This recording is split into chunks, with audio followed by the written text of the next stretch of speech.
I will say real quick what I do. It seems like this is pretty average. It's kind of you got to work it out for your own business. But my second item shipping is half price, and then every item after that is free.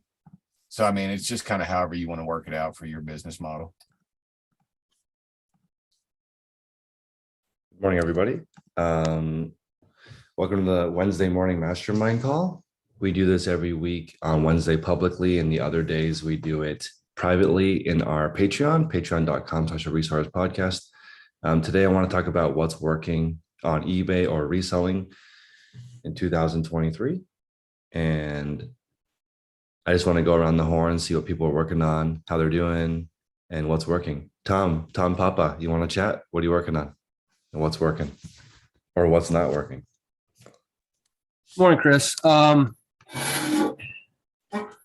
Well, I guess what works steadily is the inventory system. That's never failed me so far. What's not working probably would be, I guess my biggest bottleneck is just still the listing, but because I still list by the phone, but I did get an Apple MacBook.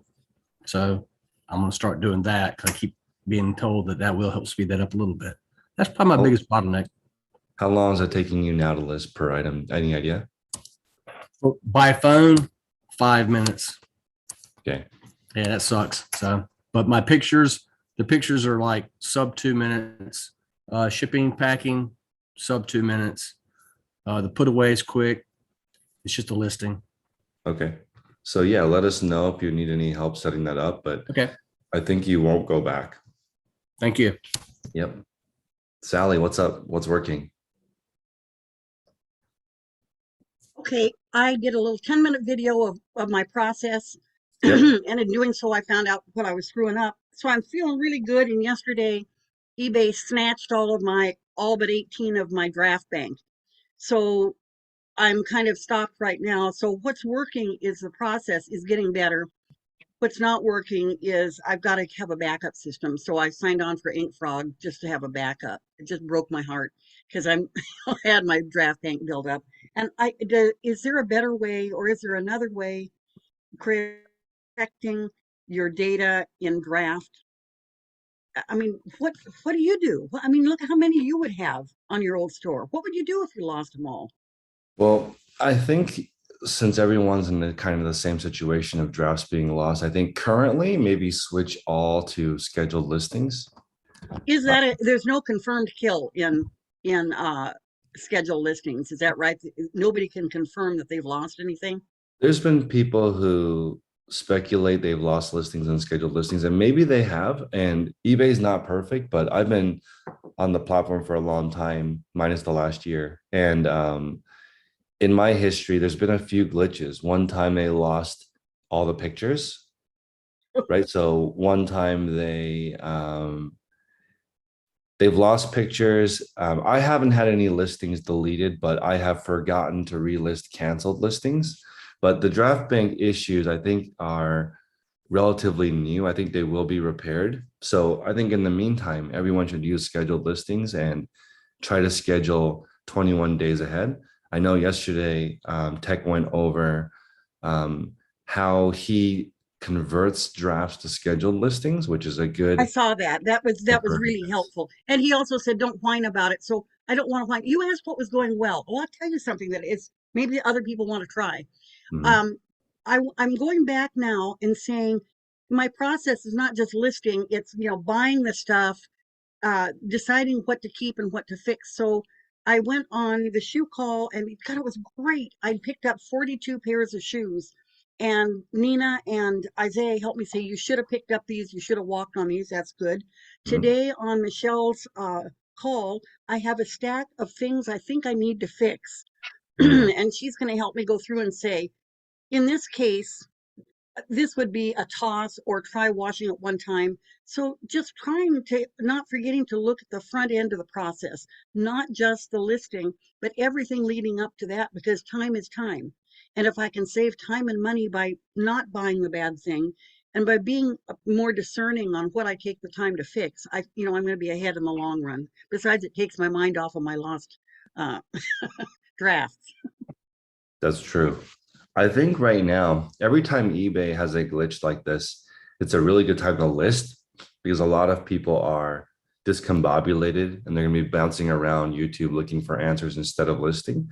So I think right now is a good time to get listings up and try to schedule instead, learn a different method because I've been on eBay for a long time and there's always some kind of an issue. So you just got to be ahead of the curve. So thank you, Sally, for suggesting the when to buy, when to walk concept, because that is over time, that's how I've trained people to buy for me. They buy stuff for me, I bring it back, I say, okay, don't buy this kind of stuff, buy this kind of stuff. If this is damaged, still buy it. If this is damaged and it's a good brand, don't buy it. It's a bit confusing. Find a mentor who's really good at what you do. Like Isaiah really knows shoes. So ask them for help, and maybe if they have a call, they'll help you. Thomas helps me on jackets and sweaters. He's brutal, but he really helps me on brands there. And I try to seek out people. And Michelle has really good feeling of when it's worth fixing and when it's, because I heard her talking about it one day. And I don't have a death pile now as much as I have a repair pile. And some of it is, replace 5 buttons on a $15 coat. That's not a good idea. So use the experts we have here and let them help you sharpen your pencil in terms of when to hold them, when to fold them, and when to walk and when to buy. Yeah, I agree with that. I have been buying a lot of Anthropology and higher end dress returns. And I'd say probably 5 to 10% of them require a $15 repair. Like if you were to take it to a shop, a strap or a button or something's loose or the fastener's broken, and basically it's because most likely somebody wore it to a wedding or an event and damaged it and then returned it. That's where the stuff comes from. So it's interesting, right? I have a whole pile of these dresses and I'm trying to think about the best way to sell them as is. $100 dress for $80 or try to repair it and sell for 50 to 80. Chris, how about where you are and is where I am? There are a lot of really talented people who can't go out and get a job for any number of reasons. Yep. And they would give their right arm to be able to have a bundle to fix. And you'd be helping somebody who really, if you're going to throw them away, do that. If you want to pay them, you wouldn't have to pay them a heck of a lot to just say, do you want the, and I think there's some people who would do backflips if they didn't have to battle the language, they didn't have to battle getting and going to work and getting a bus. So that would be another alternative. Find somebody, like those giant fish who swim and then they have pilot fish who swim along with them just to get the crumbs that the big fish leaves behind. Maybe you ought to be find some pilot fish. You know what's weird? I feel like a pilot fish because when you want to open a brick and mortar, you have to do a $50,000 to $100,000 build out and make a nice store. You have to do marketing to get people to come to your store. You got to come up with a really good brand. And then Nike will bless you with an account where you can't just buy the good Nikes. You've got to buy also the questionable ones that they make a higher margin on, and all their clothing and all their socks just to get that account. And then us as resellers, we get to buy what they can't sell. Either they donate it or people wear it and return it, or people wear it and then discard it or donate it and we find it again. But we're like little pilot fish swimming along the normal. That's a wonderful analogy. That I never thought of it that way. Like the big brands, the Nikes and all of those, they're the gray whale, and we're the pilot fish. We're picking up the crumbs that are still good but not worth their time. So you need a smaller pilot fish to follow you around with the things that are valuable, but you don't want to take the time to mess with. Maybe. That's really on topic because today my video that's going to release is talking about 5 ways to make $1,000 with zero. And the idea is when you're a pilot fish, you don't have to necessarily do anything. You don't have to hunt. There'll be crumbs that fall off that you can find and survive in the meantime until you become a bigger fish. I think it's a good analogy, and it makes you feel grateful for our scenario because it doesn't require a 15-year, $200,000 loan to get started, like so many brick and mortars. If you guys go to eBay Open and listen to a lot of the speakers, a lot of them took out six-figure loans to start an eBay business. Because they want that account from someone to be an authorized authorized dealer of something. And you got to have some skin in the game before the manufacturer will send you items to resell. And even if you do have skin in the game, sometimes these six-figure people who start, they still go to Goodwill, thrift stores, garage sales to find stuff because the margins are just so much better. It's pretty wacky to think that Tech is kind of still a pilot fish because he's selling other brands. So also an idea from Sally is I was thinking of making a tier list of what to buy, what not to buy, and then ranking them like, oh, this is always a buy. CC Filson, damaged, holes, whatever, always buy it, right? Nike, for the most part, if it's in okay condition, it's almost always a buy, especially if it's like a buck or two. So it's interesting looking at. I think you're onto something. Please do it. And that's exactly like Isaiah came back to me the next day and said, you know what? I really didn't answer your question. I think what you wanted, you at where you are and not knowing jack about shoes, if you see these 3 brands, pick them up. That's all I want you to pick up. So when you're trying to niche down, that's the hard part because everybody's so far ahead. So now shoes, I only have about 5 brands that I even think about when I'm at the bins. Mm-hmm. When I get those down pat, then I'll say, you know what? Here's another brand. If I ever see this one, I'm going to pick it up. So I like your idea of tiers for niches. Like here's 5 brands for shoes. Here's 5 kinds of jeans. Don't think about it. Just pick them up. And, here's 5 brands of sweaters. Ask Thomas about, you probably know them too, sweaters and jackets. And it really ups your game until you get to the point where now, don't tell him, but I don't need Thomas as much because he's taught me the basics. And now I've got that under and I can say, oh, this feels good. So, but to start out, if you could give people tiers of things, if you're brand new and you want to play with it, here are 3 brands of shoes, always pick up. That would be genius. So I want to address Tice's comment, but I was already thinking about this earlier, which is somehow we need to teach people how to be discerning. Is there a way to do that? Like, I think that nuance and being able to discern things is extremely uncommon. Okay, my mom told me when I was dating, she said, okay, be discerning. If you don't know anything else, he has to be clean, he has to have a job, and he can't live with his mother. That's how I started out being discerning. So somebody can teach you discerning. Now later, it was up to me after that to figure out also, if he lies a lot or, steals drugs, don't. But she gave me 3 basics: clean, employed, and doesn't live with his mom. So you could do the same thing for this. Well, but it's challenging because somebody might buy a CC Filson that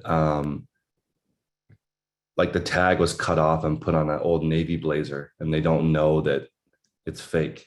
Like, like they don't have any, they're just like, tell me what to do. And then they don't have any. Well, put a price range on it. Pick up any Nike t-shirt you find, but don't pay over. If you don't know what you're looking for, don't pay over $2 for it.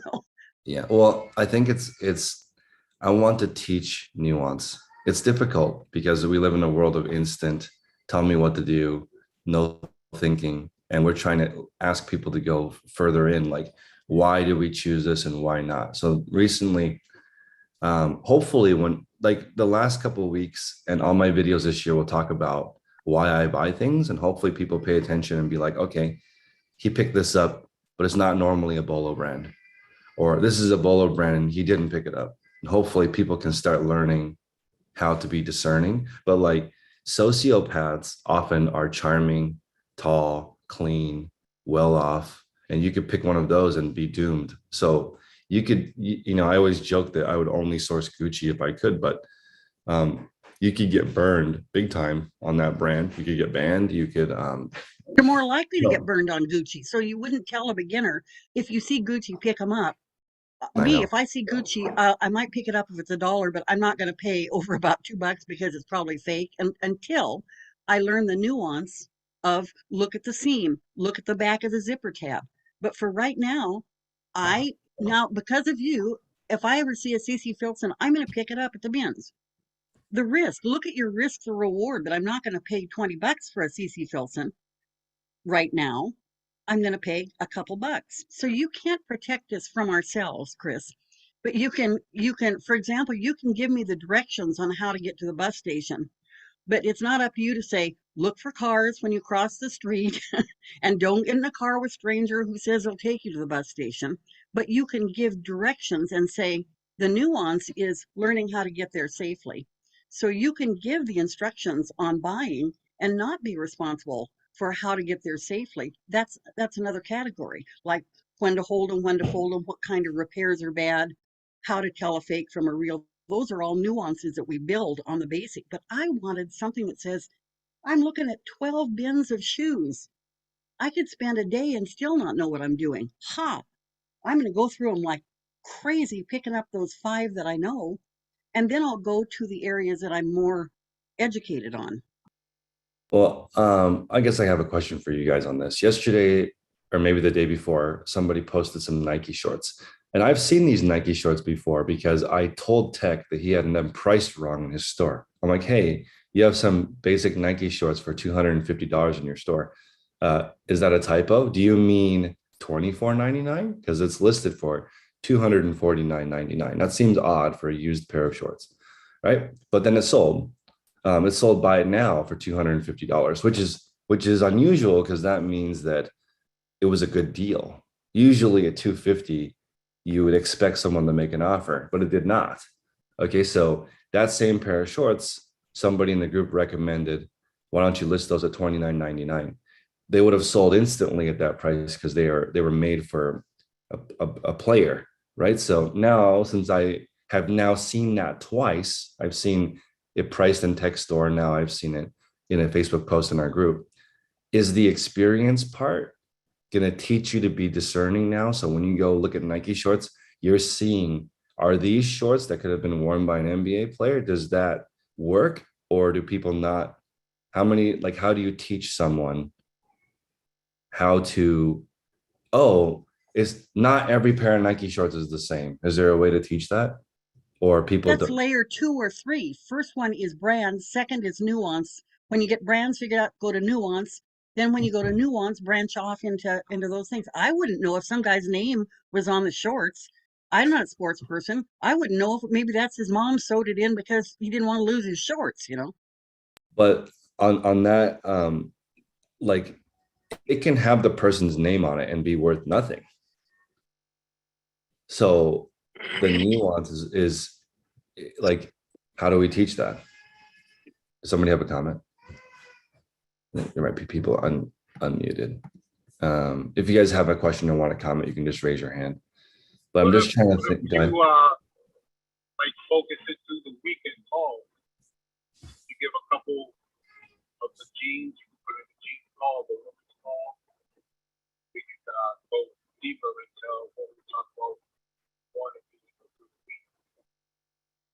Sorry, Max, your connection is not the best. But I think that like somebody also posted that Levi's jacket that sold for $4,000. So not all denim jackets are the same. Some denim jackets are worth $5, right? So it's kind of interesting. But in the group every day, somebody says, hey, this happened to me. What gives? And it's like, I think over time, right? People in the group learn there's probably a reason, right? If we do some investigation, we'll find the reason. How come this sold instantly? Like I listed a Patagonia beneficial tee for $19.99. A bunch of people, because it was a beat up t-shirt, and a bunch of people offered me $17.99 as soon as I posted it. So I was like, that's weird. Usually people don't offer $2 off, right? So then I texted Tech and he's like, hey, that shirt's worth like $70 to $120. So I was like, interesting. So I didn't do the research. So I posted a little bit higher. Now, when I look at things that are old, I don't immediately think they're not worth as much. I like do a little investigation. Tags. Yesterday, he was talking about liquid blue tags, this tag being worth more than that tag. Is that just experience? Because if I were to tell you that, does that make you discerning? Or do you just squirrel that away in your brain and make the mistake potentially when you see it in the future? Like you said, all Steph Curry stuff was valuable. I found something that was worth zero. So it's interesting. Sam? I had something similar. I listed something by mistake that was supposed to be for like I think it was $60, and I accidentally listed it for 6, and some guy offered me 4 instead of just buying it. And so I took it down Yeah. immediately and then fixed it. But it's funny how people get so greedy whenever it's a good deal. Yeah, they get greedy, they want it. And then I was thinking about Sam as well, because Sam was going over this week how he's been timing his processes and he can get 100 listings done in about 80 minutes. And I was thinking, okay, and he can look through 3,000 of his items looking for the ones that are valuable over the course of a couple of hours. And I wonder if it's just experience. Then that's literally how it goes faster. Like the first time you list an item, it's going to be slow. Next time it's going to be faster. It's just repetition. You do something the exact same thing every single day, you're going to get faster at it. Yeah. So do you guys think the main issue is people keep changing their process? Can you just join the group, do it how we do it, and then over time get faster instead of continuously changing it? I've changed my own process. Like it used to take me 60 minutes to do 100. But I changed something. I added more photos. Yeah. And then it slowed me down a little bit, but the listings are better quality. So That's true too. It could actually take longer, but be higher quality, which is a plus. But how come people have been doing it for so long and they're still terrible? I meet resellers who've been doing it for 10 to 20 years and they have one sale with 2,000 items in their store, 2 sales with 6,000 items in their store. They've been doing it for a long time, forever. I'm And afraid this- possibly. I think nuance might fall in the common sense category, kind of. And sometimes, man, it's hard to teach that. Jeannie? I think it's because they think that what they're doing is the best way or the correct way, and they don't realize that there's a different or more effective or better way. That's what I think. That's why they don't change it. I see. Okay, so do you guys think that when Tech is listening, because Tech listens to every call, which is staggering, do you think he's listening with the mindset that what he's hearing might be better? Because like he really is listening, and but like if you slip up and there's an error or some kind of a thing in there, then in his brain he'll be like, that's definitely not better. But I think in the back of his brain he really is thinking, could this be better? But by the third word he knows it's not, from experience. Yes, I think he is. I think he is. I think he is listening for it to be better. Like, for example, he's like talking about the way you get out of your car says a lot about you. Like he doesn't, like he's watching everything. So like when he's interviewing somebody and he watches them in the parking lot get out of their car, he's like, oh, this guy's going to work out or this lady's not going to work out based on just how they get out of their car, how they park. So I think you have to learn to be discerning and wonder, hey, like this is the part that's wild. If you send him a picture that's like a corner of a shirt, good morning, he'll know what it is. Send him a picture in the dark of a Nike thing I found, of the tag. He's like, hey, is that an Opal jersey? I'm like, how do you know it's anything from the tag? He knows what everything about it. And that he's found it before. So it was like, I think he really is listening for a better idea. We just haven't come up with one yet. Because that's how you learn to be discerning. You see something and you think, is this what it is? I think you can learn that in the group, because Sally was talking about Thomas's knowledge when Thomas was talking about this yarn makes this LL Bean sweater that's worth $2 worth 80. And you're like, what? And then he goes, oh, this yarn, even if it's Merona, makes it worth 50. And you're like, what? So you don't know. Like if you grow up on a sheep farm and you're an expert in selling fabrics, then you know all this stuff and you know people out there are looking for it. But how do you teach that? Like, I don't know. But that's the whole point of the group, maybe. Teach you guys, is this better? Right? Because we hear ideas every single day. Like, I know that drafts disappearing is not something you should worry about immediately. I know that's not something you should worry about. That's so small on your radar of things that you should worry about that you should spend 0% of your time worrying about it, because it's going to go away. It's temporary. And there are solutions you can work on. And that's why, you know, I think the group is so useful, because it gets people on track to try to like get into it. So I think Jeannie says she watches how people get in their car. I think if you watch people get gas, it's like you could tell, you can kind of guess what their bank account is, I think. If it takes you 8 minutes to like figure out how to pay, I think you're in trouble, because there's a lot harder things.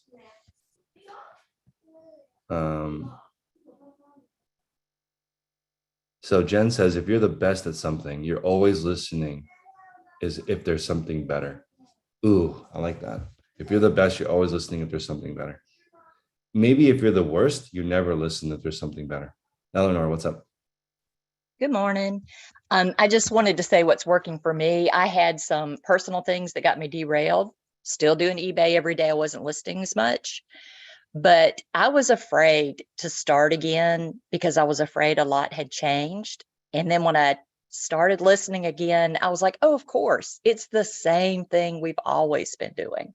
And so now that I'm getting back into it, for whatever reason, it's so much easier to not pick up the maybes.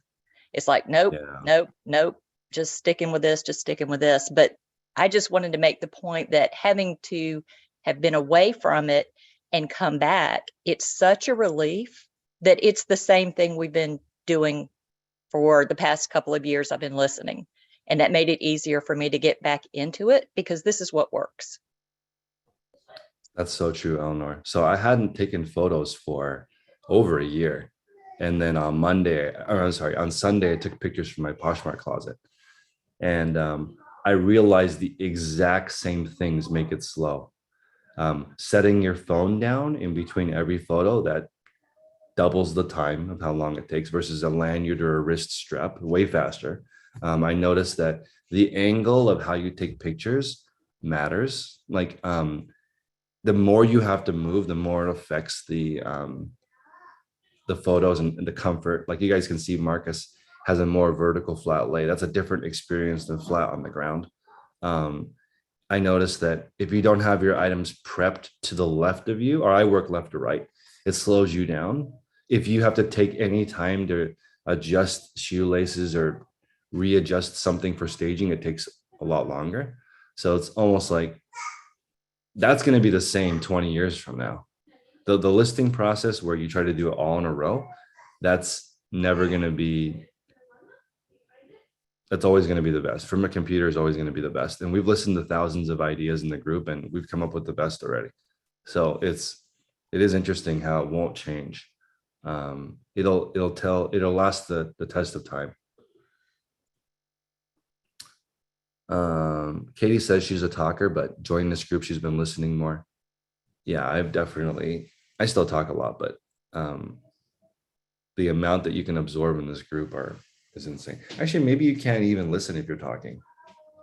Might be a good thing for me to pick up in 2023. Wow, 2013. I'm 10 years in the past. Let's see. Let's go with Rick. Rick, what's working? I'm just working on getting my processes down at the minute. I've started building a queue to prep me for the next day before I get into work. I normally photograph, then bag, then skew each item before I put away. I actually cut the amount of labels off for the amount I need to do that day. So for example, I list 10 every day, I draft 5, so I cut off 15 labels and count down instead of counting up.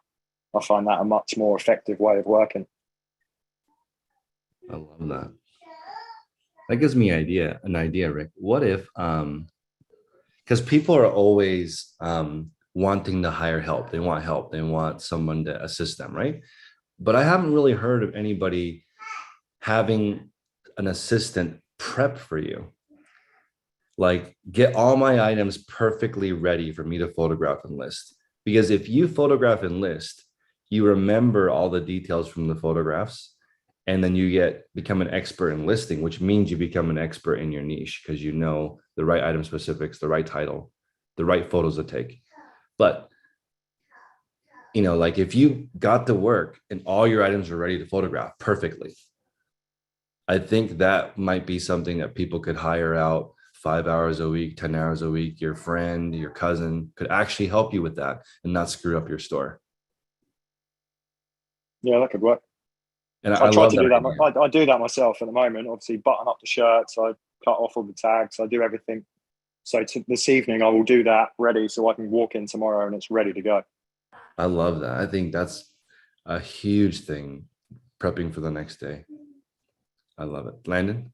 Me and Jen have this after she did the 24-hour challenge. She really, that's, I think the one main thing she took from it was how much the prepping, had her ready. And I've kind of been going through that. Like I've realized when I have stuff laid flat and it's ready to go in the morning, it's just like, I know it sounds like common sense, but it makes such a big difference. And when I watched Marcus's video the other day of his kind of like breakdown of the year and what he's really taking from the group, first thing he said was like, my items are prepped here, ready to go in the morning. And it was just like, it just rang true to me because it's maybe some people can wake up and get everything in order real quick. But if I've got to wake up and prep a bunch of items, it really slows me down. Having that friction, it's one thing if you have a little friction later in the day, but that no friction in the morning, I think is vital. Imagine if I said, Landon, come work at Daily Refinement Inc. The first 15 minutes, we struggle to figure out what to do. As soon as you walk in the door, we struggle to figure out what to do for 15 minutes every day. Like that would be so frustrating to work there. Rick? The biggest thing I've noticed is the time it saves. So I used to struggle to get done by 5 o'clock. I'm already done. It's now 2:30 here. I'm done, which is why I'm on the call. So it's just a case of I will go up after the call, prep for tomorrow, and I'll be done. So I'd save 3-4 hours a day easily, and I'm not doing anything else different. So preparation is key. Are you now thinking about tomorrow? Yeah, I'm already thinking that I might, as I say, my goal is 10. I might just up it to 15 because I've got 3 hours spare that I can just get some extra drafts in the bank and push it a bit harder. I've got plenty of stock to get through, so I don't see why not. So, Rick, do you feel like if you finish tomorrow in the preparation, do you now start thinking about the day after or next week or next month? Do you start naturally getting further ahead, or what do you think?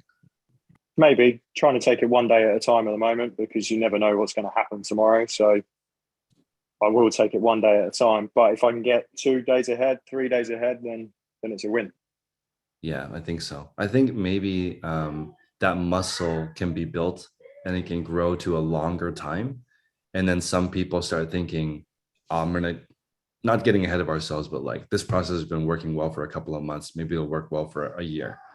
And thinking longer term, like, can I sustain this for a year? Like when you bump up from 10 to 15, do you think, can I do this for a year? Or do I have all the buying in place? Scott, do you want to share what you're doing now? You said that you have somebody helping you prep. Hopefully Scott can chat. I like to hear from him once in a while. Hey, Chris. What's up? Good, buddy. Yeah, I have somebody come in probably about 10 hours a week, and that's all they do is prep, check the clothes. I still do all the photography. So it keeps it fresh in my mind, what the item looks like, any condition of it. It's gone over twice, of course, but it is so nice to have the tag filled out with the sizing, dimension, a bag for it. So when I go to work, it's take the picture, put it in the bag, the photographs then have the measurements, everything on it, and going to listing is incredibly fast. That makes sense. And if I have some extra time for her, she'll stand across the table and actually fold the clothes when we do photos, put them in a bag, in a box, and out in the warehouse they go. incredibly fast either way. But I utilize her time more for checking items and also, doing the, the tag on them basically with the sizing on them. That takes a lot of time. I think I just figured out the math. Thank you, Scott. So let's say, for example, you spend 3 hours a day listing, 1 hour a day prepping for the next day, and then 1 hour shipping. Hold on one second. Oh, and then, so I'm sorry, 3 hours listing, 1 hour prepping for the next day, 1 hour shipping. And you do what tech says, and the first thing you hire out is shipping because you're getting so many orders. So you have somebody come in, help you ship for an hour, help you prep the next day, and the next day you list for 5 hours instead of 3 hours. You could easily pay for that person. That's the logical way to grow, because if you hire someone, your listings don't go up dramatically. You're not gonna be able to afford that person. But imagine the opposite, like you hire someone to list for you. That doesn't work in the beginning. It has to start with you becoming a super duper expert. And if you go from three hours of listing to 5 hours of listing, your brand knowledge, detail knowledge goes up so much more. But I think you have to be listening for a better idea. I would say probably 90% of the group works in silence. They're just listening for a nugget, and they pop up for air once in a while with a question or with a status update. One day we're going to have someone that says, I haven't said anything for 5 years, but here's a list of what I did. It's going to be dramatic. Let's go with Mark. Mark, you made a whole series on it, but what's working? What do you mean I made a whole series about it? Didn't you go over your year in review and what you learned from the group? Yeah. So are you talking about the 24-hour challenge? Yeah. Or Yeah. Oh yeah. There was a lot of mistake that I did. I was prepped for it, like with items wise, but the way I attacked the challenge was fairly dumb because I had a 160 goal listing, and I did it. I did achieve it, but my time was flawed because I thought I kind of batched it up, thinking in my head, okay, I can do 40 for 6 hours, finish that and do, take my time and do whatever, thinking that, I'll be well rested for after the 12 hour, but after the 12 hour, I was a zombie already. So that took me a little longer so that was bad. So next time I do that, I'll do everything as much as I can in the front end instead of prolonging it. I am switching some of my methods in my system. I talked to Tech yesterday and he went over his process, which I should know. I've been in the group for 2 hours. I should know it by heart, but I don't. And I just wanted to make sure that I have it to a T, to copy it to a T. So I asked every question that I had regarding it yesterday on every step that he does it. And while the call was going on last night, I rearranged my setup to get it ready for today. So today was my first day doing it, and it's going pretty good. So I just want to reach that 3-minute mark. I'm south of 4 minutes. I want to hit that 3 minute. 3 minutes, photos, listing, shipping. Everything.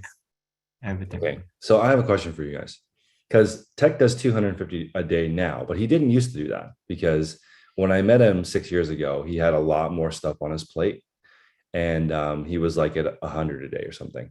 But I have a question. If you break that down, 100 listings into what Mark just said, that's 300 minutes, right? So he's always done it the same way since the beginning. So that's essentially 5 hours for his eBay business, give or take an hour, let's say, for using the bathroom or eating or something. So 6 hours he fit into his day while he was doing all that other stuff. Is the only way to be consistent to have a really fast process? That's my question, because can you even predict what's going to go wrong during your day? You can't. So doesn't your eBay day have to be really fast or you won't be consistent? No, it doesn't. That's a good point. But No, because like, being consistent, like I know for, from past experience, I was consistent in the very beginning when I first joined the group. I fell off, got back on it. I fell off. It was all on me. It was nobody's fault. It was not eBay's fault. It was just on me, the whole thing. But That's why what about you? Why did you fall off? things come up and I let it get to me. Like well, the things that came up doesn't necessarily have to be regarding eBay, because of course I had a very stressful job at that time, but I did let it get to me and it affected what I'm doing with eBay. But now since I'm doing this full time, I truly have no excuse to get my listings done. Period. So do you feel like you're better at dealing with things that come up? Yes. As time goes by, with with the stuff that we're doing with the group, with people's advice, with text advice, and like it prepares you for every little thing that happens. Well, almost every little thing, but if something that comes up that you don't know about, you can always just ask and then the answer is there, which is a very beneficial for this group, and people should use that. Second, it's just that like it prepares you for being comfortable and not panic. So I don't panic when something goes awry, with whether it's like a customer, like, moaning about something, and I don't take it personal anymore like I used to do. Like with the offers, low ball comes in, I don't take it personal. Like every little thing, this group has helped me like kind of like have that mentality of like, it's not really a big deal. This will pass. Just go to the next step. But like like I said, like for me, I really doing this full time and without a job anymore, I have no excuse whatsoever not to hit. That's just it. That's just my mentality now. Like, why? I have all this time. Why can't I hit 40? There's no way. And I haven't. Ever since like that switch went in my head, like I haven't missed nothing.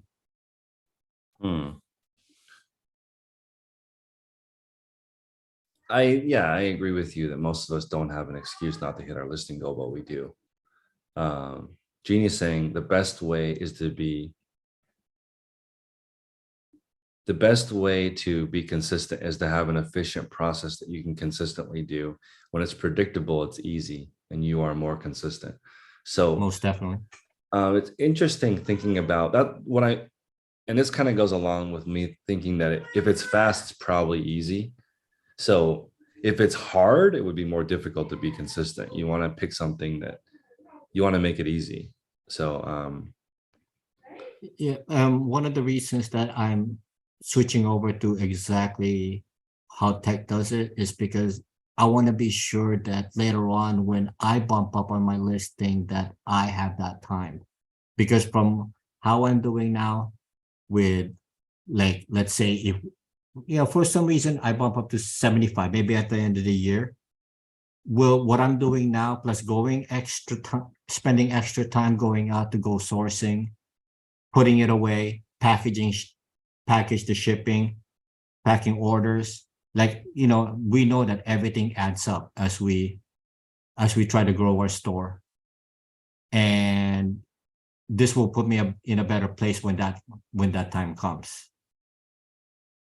Period. Like, because I haven't heard anyone do 75 per day not doing it tax way. That's fair. Yeah, that's true. I guess the only way to do it his way is his way. That's for sure. To get up above 50 a day, if you're not doing it very similar, it'll break down over time and not work. It's too complicated. Tice?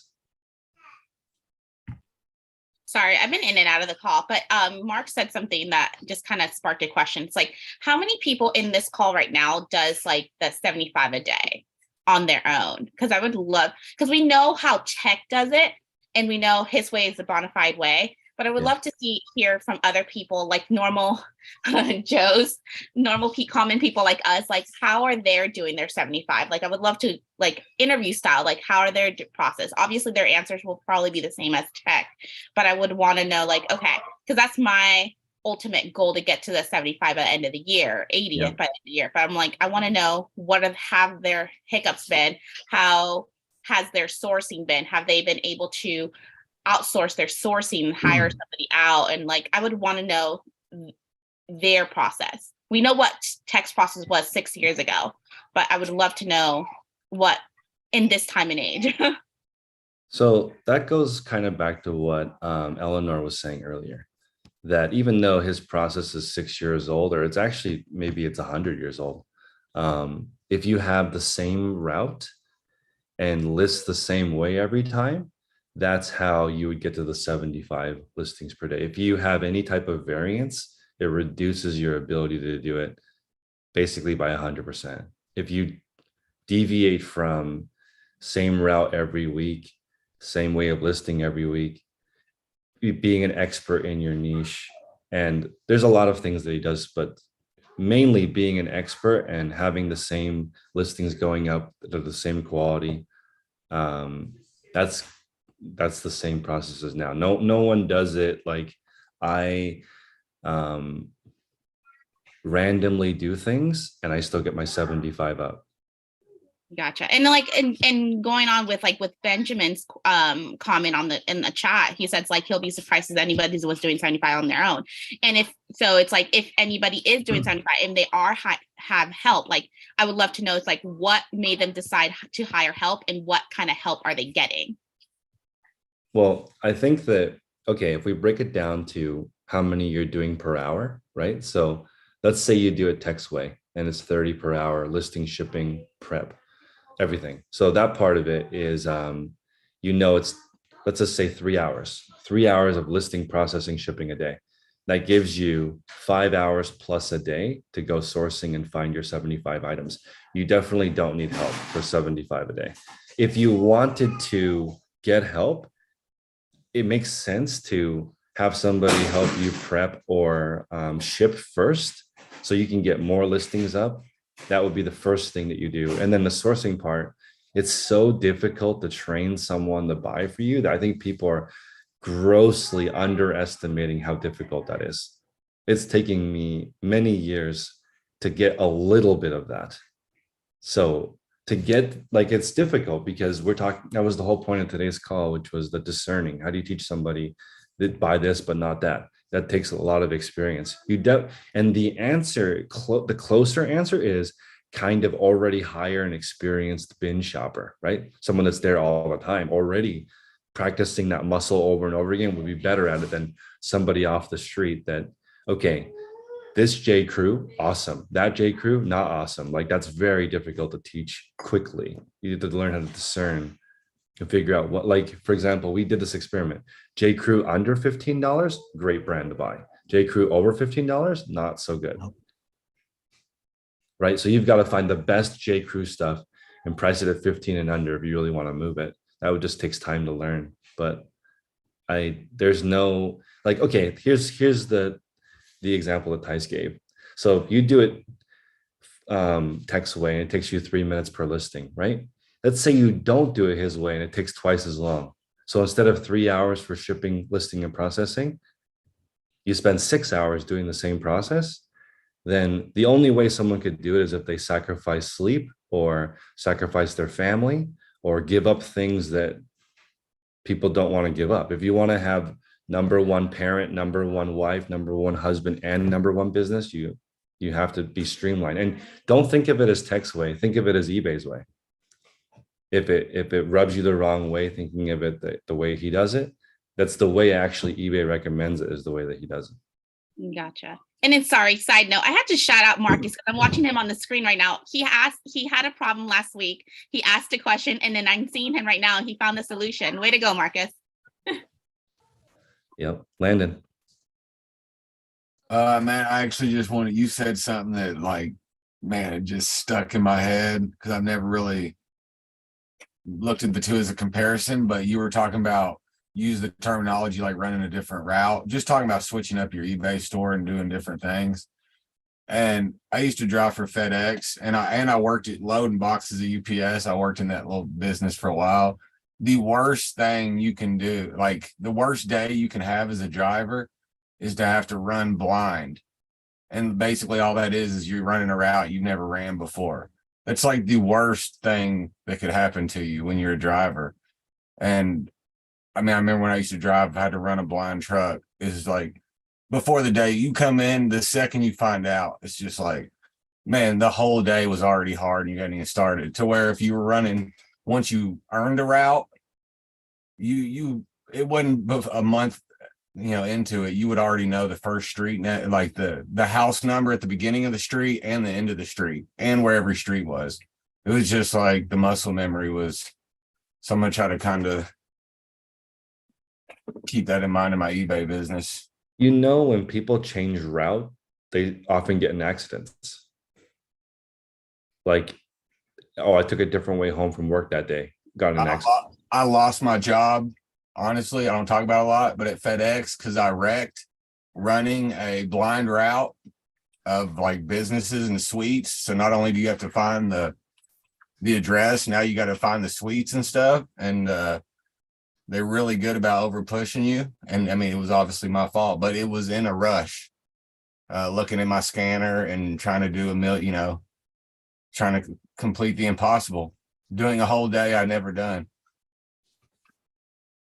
Thank you for sharing that. Bill, what's working, or comment? Hey, Chris, I have a question kind of for you and for the group. What are the reasons people think a brand should let us rep them on eBay? So the main reason would be they want to increase their distribution without degrading the brand. So for example, if you could guarantee to a brand, I can sell your items for full MSRP on my eBay, they'll be like, sign you up. They would love that. But they're worried about you degrading their brand, number one, because they have authorized dealers that sell at MAP pricing. So Patagonia is not going to help you open an account if you're going to sell their $100 sweaters for 30.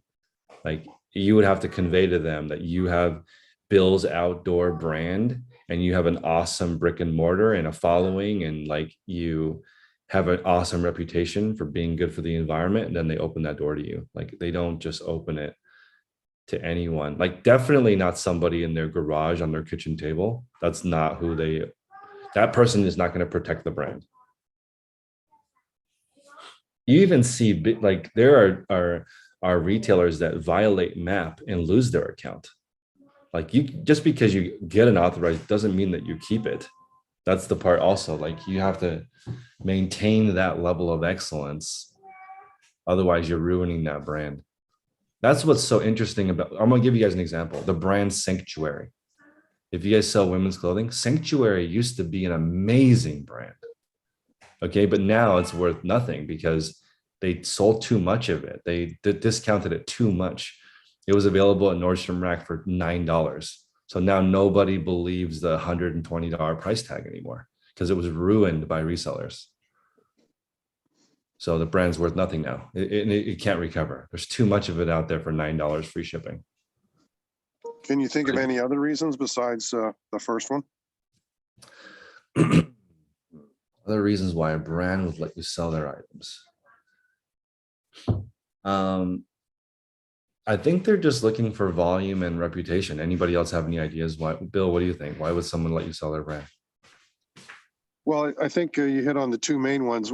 I got 6 new customers last week I went to a trade show, and the first statement was about MAP pricing, and they have so many problems with people violating that, and what you mentioned, including their current customers, retail outlets. So they're very concerned about price.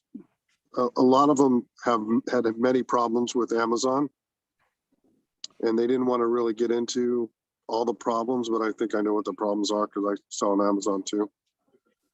And I was thinking, with the Vero program, you could register a brand and offer them some sort of level of protection, which they don't really get with other than just a signed agreement with their customers. But I was hard pressed to go beyond 2 or 3 reasons.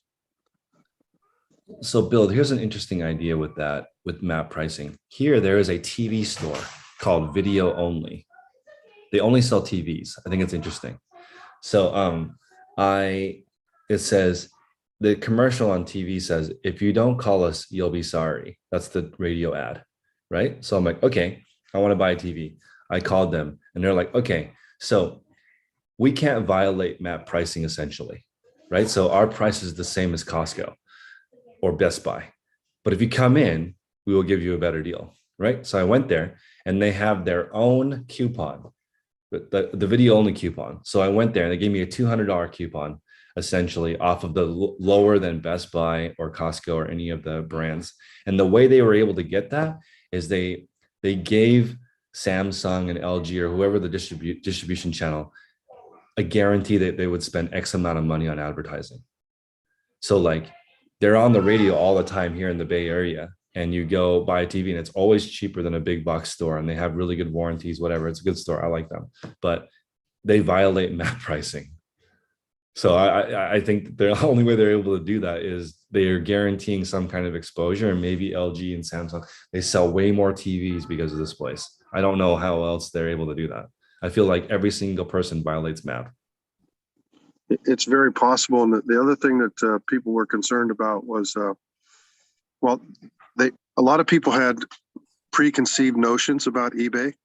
Yeah. When I would introduce myself, yeah, we're not interested in eBay, and then I would start giving data, and they would slowly, just sort of drop the reservation, but they still have a lot of inherent bias.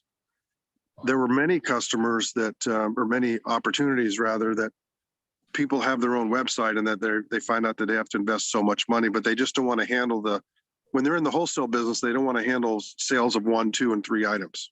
Yep.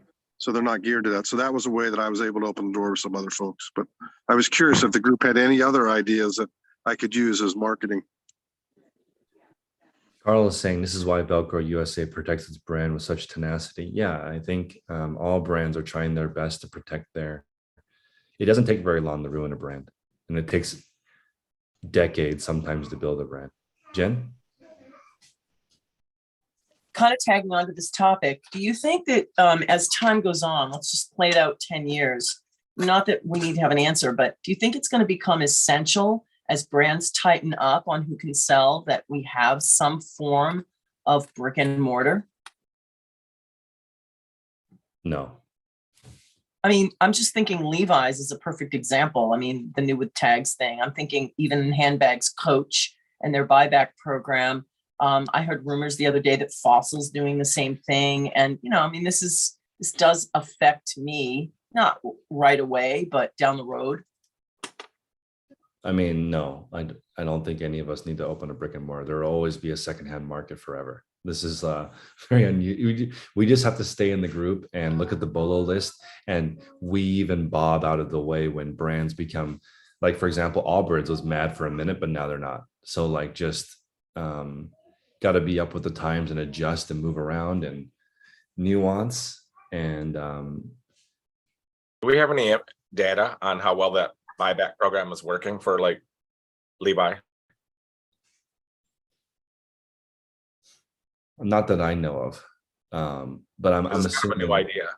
Tech always says that anytime you can sell the same item again twice, you're making a huge profit. And I mean, that's what we do. We sell an item for the second time. So I think they're probably doing well. There's no, I bet it is public data though. We could look it up. Levi's is probably somewhere in their annual report. They will share how that buyback program is going. Because I think they started about a year ago, and there should be enough data to see what kind of sales is it making, a dent in reselling, or is it sort of one of those fads that go away after a couple of years? Yep. So Jen in the group right now says that she has a brick and mortar sporting goods store, and getting accounts with larger brands is surprisingly hard. They want to see a website and account manager towards the store once you are set up. I know Nike does that. They will count actual walking traffic. They'll come toward the store, look at the displays, ask for some changes, and they get very specific on what you have to buy and quantities. And you 100% have to buy the undesirable items.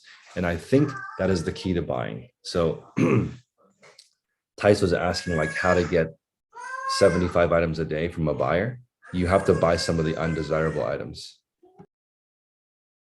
There's no other way to train them to get there. I did Like, some research. Go Yeah. ahead. No, go ahead.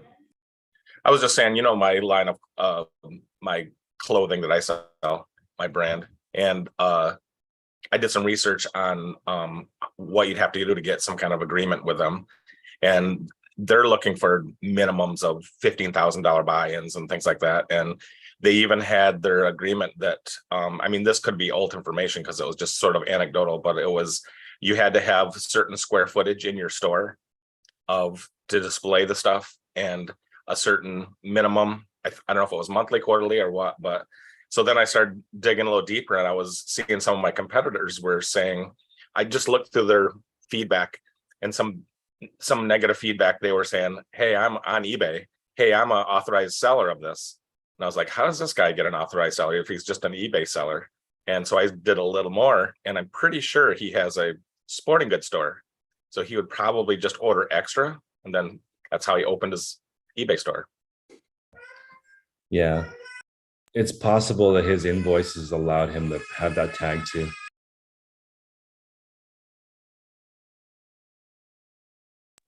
Opus is keeping a detailed spreadsheet and it's slowing him down. Luckily for you, we can teach you a way to do it by category that's much faster. But we're going to call the public section of the call and continue the rest